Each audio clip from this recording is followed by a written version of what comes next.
हकल या हुकल भी लिखा हो सकता है ना।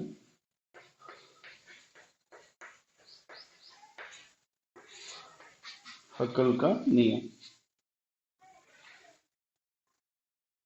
यह नियम कहता है कि आप कैसे पता लगाएंगे कि कोई दिया गया यौगिक एरोमेटिक है या नहीं है। ठीक है ना। तो उन्होंने कहा कि एरोमेटिक यौगिक होने के लिए यौगिक के अंदर 4n+2 पाई इलेक्ट्रॉन होना चाहिए, जहां n बराबर 0, 1, 2, 3 कोई पूर्णांक होना चाहिए।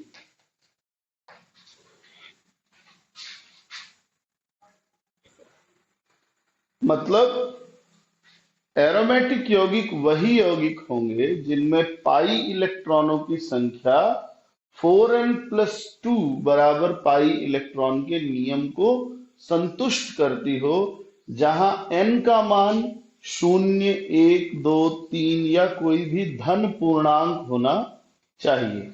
जैसे सबसे पहले हम देखें कि बेंजीन में क्या स्थिति है। बेंजीन को अगर आप नॉर्मल बनाएं तो बेंजीन में 3 पाई बंध होते हैं।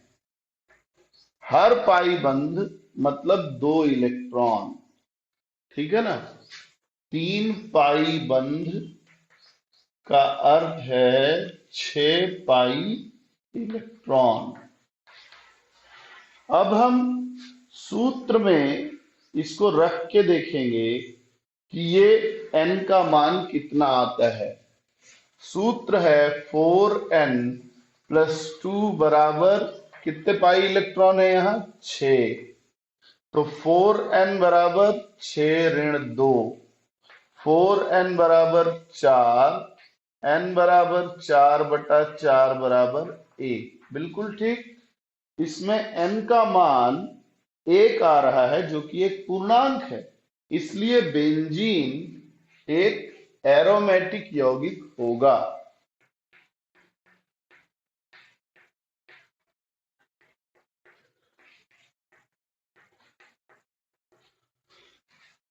इसलिए बेंजीन एक एरोमेटिक यौगिक होगा। कुछ और यौगिकों में हम इनकी पहचान करते हैं, जैसे नेफ्थलीन।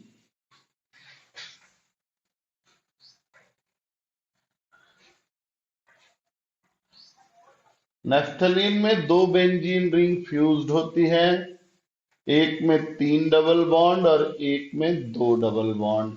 तो कुल 5 पाई बंध हैं, यानी 10 पाई इलेक्ट्रॉन है। जितने बंध होते हैं इलेक्ट्रॉन उससे दुगने होते हैं। ठीक है ना।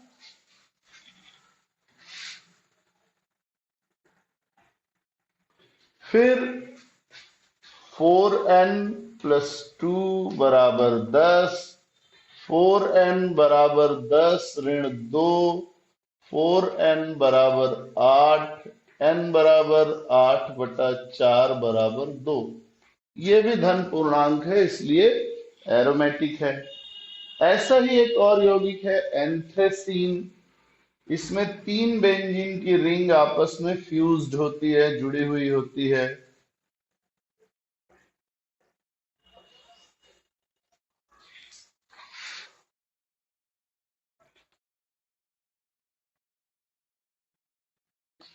ठीक है, इसको भी देख लेते हैं।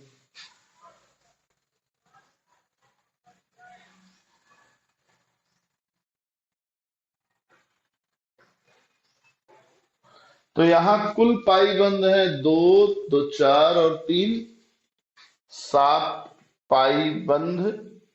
इसका मतलब 14 पाई इलेक्ट्रॉन। तो 4n+2 बराबर 14, 4n बराबर 14-2, 4n बराबर 14-2 यानी 12, n बराबर 12/4 बराबर 3। बिल्कुल ठीक। तो इस तरीके से आप पता लगाएंगे। ये तो हुए सामान्य अणु। कुछ विशेष अणुओं के लिए भी ये बात लागू होती है। जैसे अगर कोई ऋणायन है और चक्र के किसी कार्बन पर ऋणावेश है तो आप उसको 2 इलेक्ट्रॉन मान लेंगे। जैसे साइक्लोप्रोपाइन कैटायन,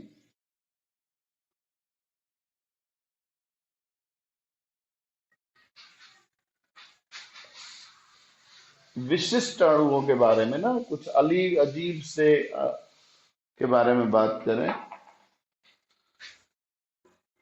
तो एक है आपका साइक्लोप्रोपाइन धनायन। धनायन को तो इलेक्ट्रॉन की कमी वाला है तो इलेक्ट्रॉन जोड़ेंगे नहीं। ये है आपका कुछ ऐसा।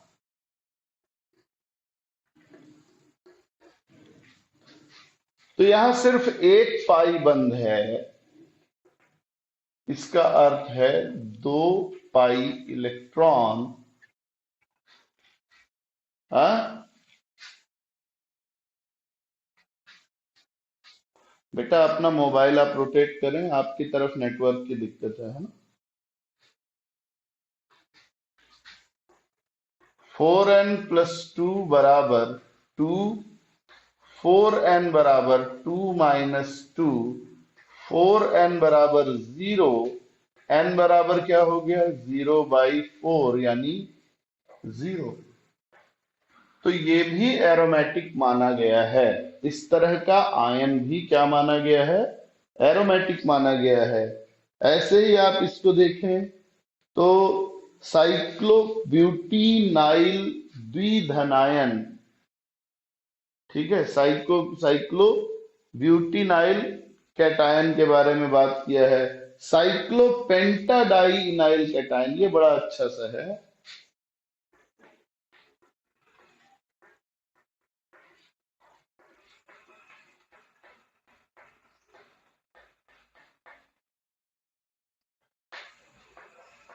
साइक्लोपेंटाडाइइनाइल, ये क्या है आपका पेंटेन बना लीजिए ऐसे साइक्लो, इसमें 2 डबल बॉन्ड लगाइए और यहां पर ऋणावेश रहेगा ये वाला कार्बन।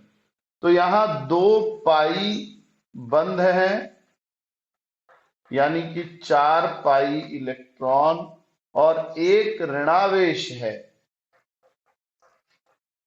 इसको भी आप 2 इलेक्ट्रॉन मानेंगे तो टोटल कितने हो गए 6 पाई इलेक्ट्रॉन। ऐसी स्थिति में 4n+2 बराबर 6 रख के हल करेंगे। 4n बराबर 6-2, 4n बराबर 4 और n बराबर 4/4 = 1। तो ये भी क्या है, एरोमेटिक यौगिक है। तो किसी भी पदार्थ को एरोमेटिक है या नहीं है ये पहचानने के लिए आप हुकेल के नियम का इस्तेमाल कर सकते हैं, बहुत आसान है। इसके बाद बारी आती है एरोमेटिक इलेक्ट्रोफिलिक प्रतिस्थापन, ठीक है, यानी बेंजीन में किस तरह की रासायनिक क्रिया होगी।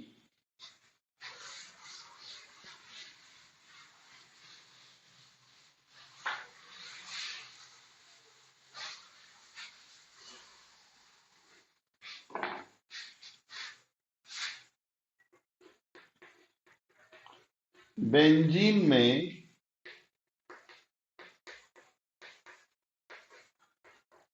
रासायनिक क्रिया की क्रियाविधि,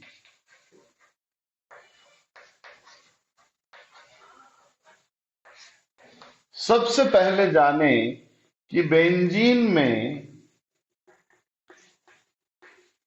6 पाई इलेक्ट्रॉन पाए जाते हैं।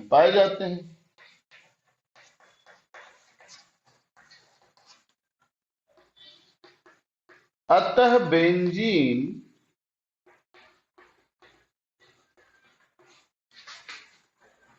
इलेक्ट्रॉन धनी यौगिक है।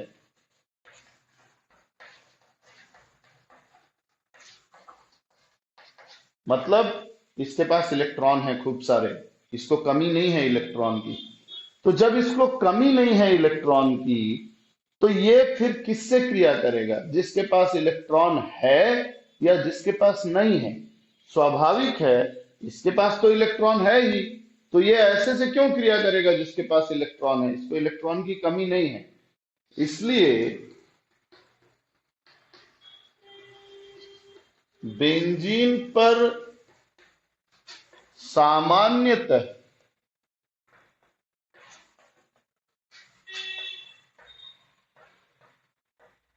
इलेक्ट्रॉन स्नेही अभिकर्मक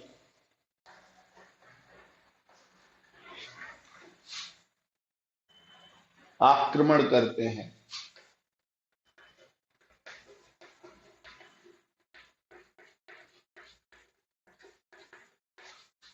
ठीक है, यानी बेंजीन पर क्रिया करने के लिए ज्यादातर जो यौगिक आते हैं, ज्यादातर जो अभिकर्मक हैं, वो इलेक्ट्रॉन लेने वाले लोग बेंजीन के पास आते हैं, देने वाले नहीं आते। ज्यादा आते हैं लेकिन बहुत रेयर केस में। सामान्य तौर पे अगर हम कहें कि बेंजीन की क्रियाशीलता, मतलब बेंजीन पर इलेक्ट्रॉन स्नेही अभिकर्मक की क्रियाशीलता की बात कर रहे हैं हम। ठीक है, तो देखिए, एरोमेटिक इलेक्ट्रोफिलिक, तो सामान्यतः इलेक्ट्रॉन स्नेही आक्रमण करते हैं। और चौथा, बेंजीन सामान्यतः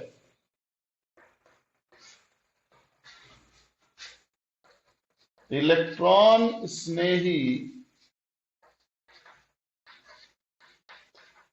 प्रतिस्थापन अभिक्रियाएं दर्शाता है।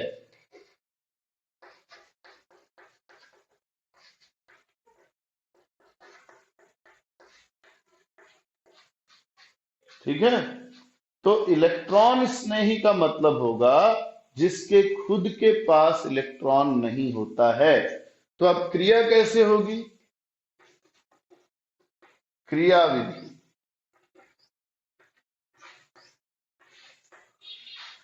क्रिया विधि में कोई इजेड पदार्थ अभिक्रिया करने के लिए आएगा और पहले टूट के बनाएगा E प्लस और Z माइनस। इसमें प्लस वाला हिस्सा, यही हमारा क्या है? इलेक्ट्रॉन स्नेही है, इलेक्ट्रॉन स्नेही अभिकर्मक है। जबकि जेड वाला हिस्सा नाभिक स्नेही है। तो शुरुआत में क्रिया जो होगी वो ई से होगी। बेंजीन की रिंग उठाइए, मैं ऐसा दर्शाता हूं। यहां पर एक हाइड्रोजन दिखा दे रहा हूं मैं आपको, क्योंकि बेंजीन के रिंग के सभी कोनों पर आपको क्या देखने को मिलेगा? CH एक हाइड्रोजन मिलेगा ही। और ये E प्लस इससे आक्रमण करके से क्रिया करने आया है। तो जब ये क्रिया करने आया है तो ये वाला बंध टूट के इससे जुड़ जाएगा और आपको मिलेगा हाइड्रोजन पहले जुड़ा हुआ था, ई भी जुड़ जाएगा, और चूंकि ये बंध यहां से उठ के ऐसे जुड़ा है, इसलिए यहां पर धनावेश आ जाएगा। यानी कार्बन 1 जो है, कार्बन 2 के साथ बने पाई बंध को पूरा ले लेता है, जिससे कार्बन 2 पर धनावेश और कार्बन 1 उस इलेक्ट्रॉन को ई को देके जोड़ लेता है। ठीक है, अब इसके बाद अनुनाद होगा। ठीक है, अनुनाद, ये बंध इधर जाएगा, ऊपर कोई चेंज नहीं करेंगे आप।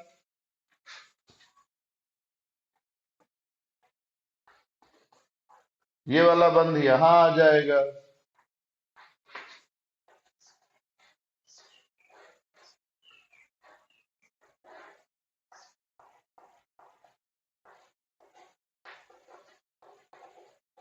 और फिर Z माइनस की उपस्थिति में H अपना इलेक्ट्रॉन दे के बाहर चला जाएगा और आपका उत्पाद बन जाएगा।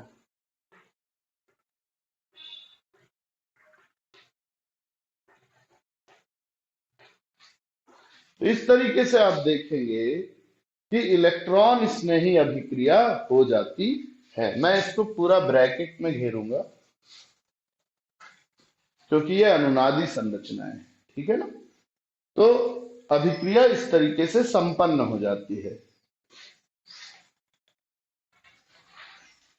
अच्छा, इसके बाद हम देखेंगे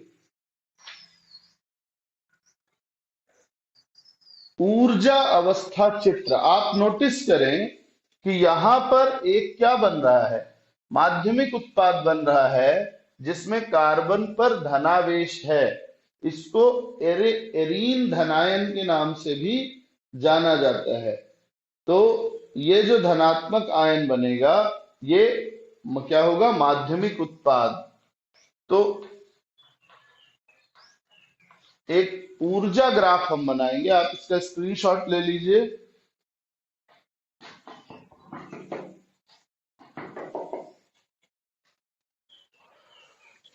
ठीक है,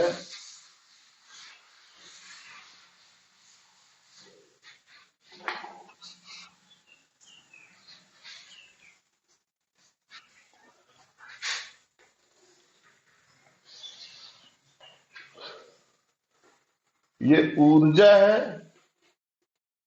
ये आपका बेंजीन की रिंग है और ई प्लस है अभिकारक। ये माध्यमिक उत्पाद है आपका ई एच धनावेशित। फिर इसके बाद ये हमारा उत्पाद है ई वाला,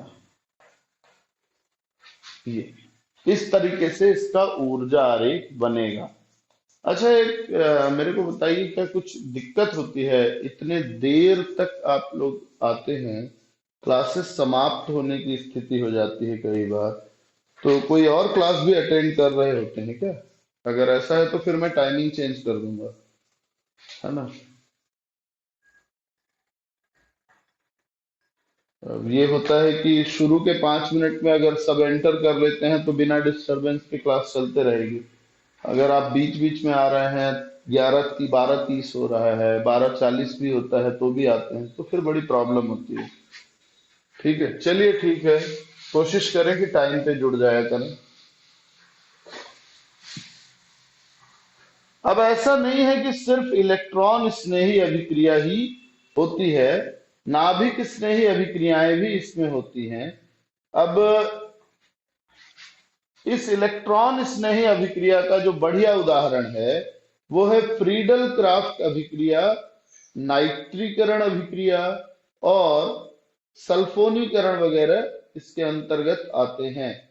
तो मैं आपको एक आध रिएक्शन बताता हूँ, नाइट्रीकरण आपको बताता हूँ क्योंकि काम आता है। हाँ जी, किसी को कुछ बोलना है? माइक बंद कर लेंगे बेटा।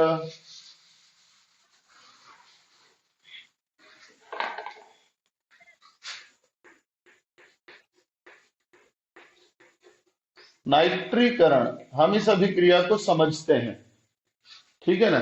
जैसा कि मैंने आपको इसको पहले ही बताया है कि बेंजीन पर जब हम HNO3 की क्रिया H2SO4 की उपस्थिति में करते हैं तो आपको ये उत्पाद मिलता है NO2H2O।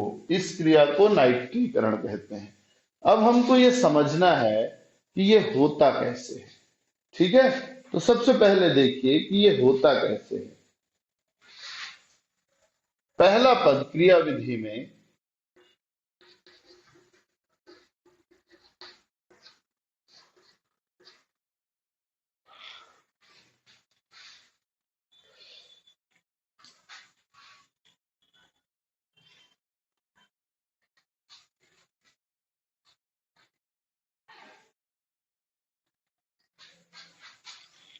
तो हमारा जो HONO2 है यानी HNO3 है, ये दो H2SO4 से क्रिया करता है। आप एक से भी करा सकते हैं। तो इससे क्या बन जाता है? इससे बन जाता है एक H3O प्लस, दो HSO4 माइनस और एक NO2 प्लस। ठीक, तो ये जो प्लस वाला है, ये प्लस, ये हमारे काम का है। ये है नाभिक स्नेही अभिकर्मक। तो एक बार आपने क्रियाविधि पढ़ ली है तो प्रॉब्लम नहीं जानी चाहिए। ये जो NO2 मैं यहां प्लस और नाइट्रोजन पे लगा रहा हूं, हाइड्रोजन दर्शा दे रहा हूं, ये बॉन्ड उठ के कहां आ जाएगा? नाइट्रोजन से जुड़ जाएगा और आपको जो उत्पाद मिलेगा, याद है ई जोड़ा था आपने, ई की जगह NO2 जोड़ देना है और कोई अंतर नहीं है बिल्कुल भी। अब अनुनाद करा दीजिए इसी में।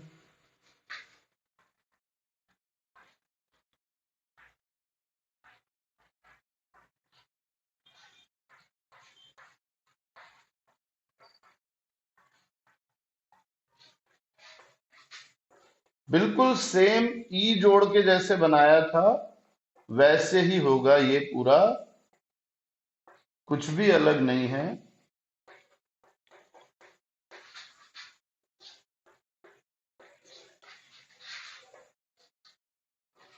अब आपका जो HSO4 माइनस है, इसकी उपस्थिति में ये H अपना इलेक्ट्रॉन दे के बाहर निकल जाएगा और आपको मिल जाएगा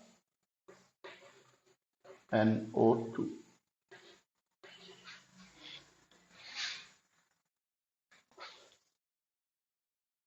ठीक है, इस तरीके से आप देखें कि ये क्रिया संपन्न हो जाती है और यहां से H2SO4 बाहर हो जाएगा। तो ये हमारी क्रिया विधि है। इसी तरीके से आप हैलोजनीकरण में करा सकते हैं, वहां Cl प्लस रहेगा। सल्फोनीकरण करा सकते हैं, वहां SO3H प्लस में रहेगा।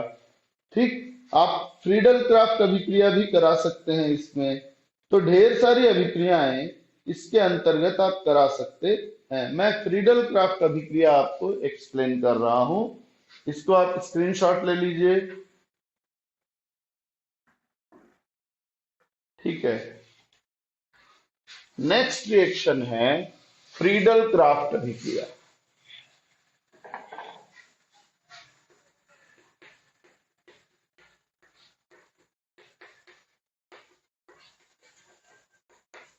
तो यहां मैं एक ही एक्सप्लेन करूंगा, एल्कलीकरण।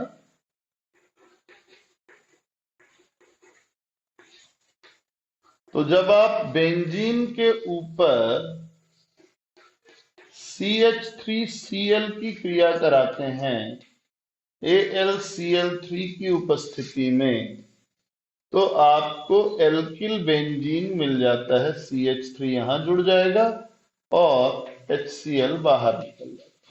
क्या होता है यहां देखें जरा।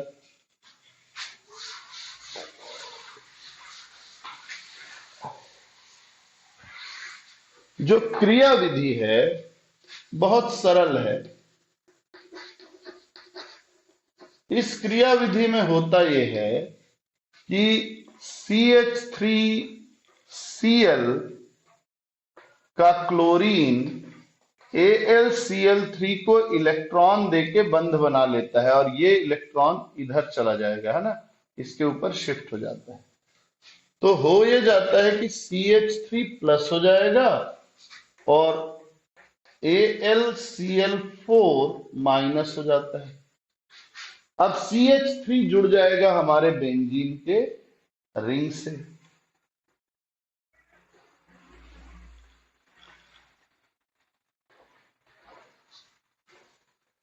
हाइड्रोजन आप शो कर सकते हैं और ये जोड़ने का काम किसी भी कोने पे कर सकते हैं, जरूरी नहीं ऊपर ही करें, है ना। सारे कोने एक जैसे हैं, आप आराम से जोड़ सकते हैं।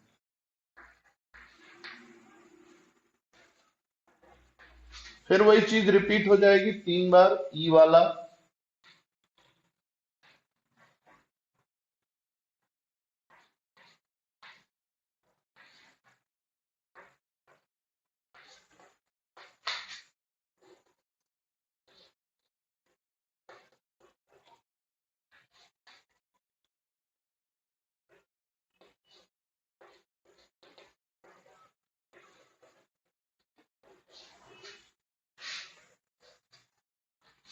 अगले पद में AlCl4 माइनस आएगा, जिसका ऋणावेशित क्लोरीन H से क्रिया करके HCl बना लेगा और आपका उत्पाद आपके सामने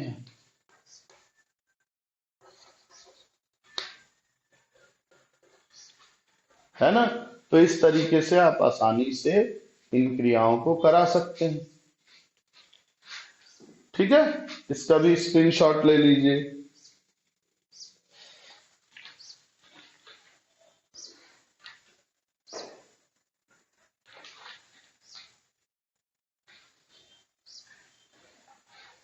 अब हम यहां समूहों को, यानी ये तो हुआ तब की बात जब बेंजीन पे कुछ नहीं जुड़ा था, हम क्रिया करा के कुछ जोड़ रहे हैं। पर मान लो कि बेंजीन में पहले से कोई समूह जुड़ा हुआ है, तो क्या वो अभिक्रिया को प्रभावित करता है? बिल्कुल करता है।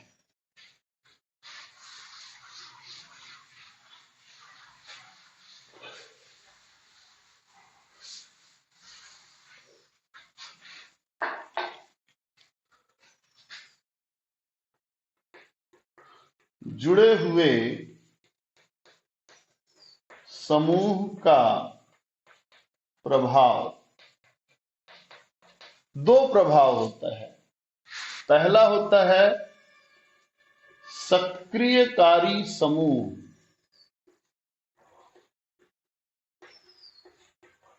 तो बेंजीन इलेक्ट्रॉन स्नेही क्रिया इसलिए करता है क्योंकि उसमें इलेक्ट्रॉन ज्यादा है।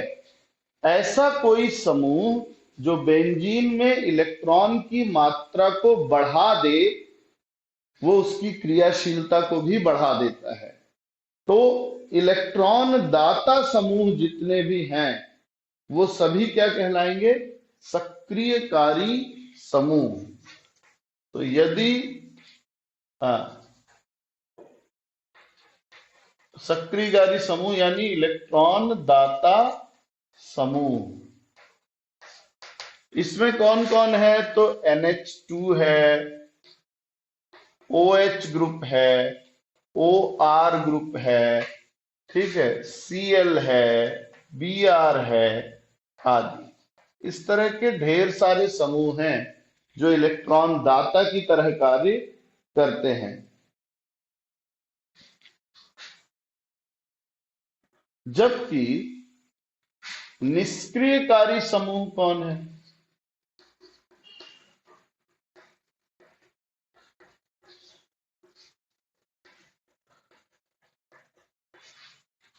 इलेक्ट्रॉन आकर्षी समूह, यानी जो इलेक्ट्रॉन ले लेते हैं।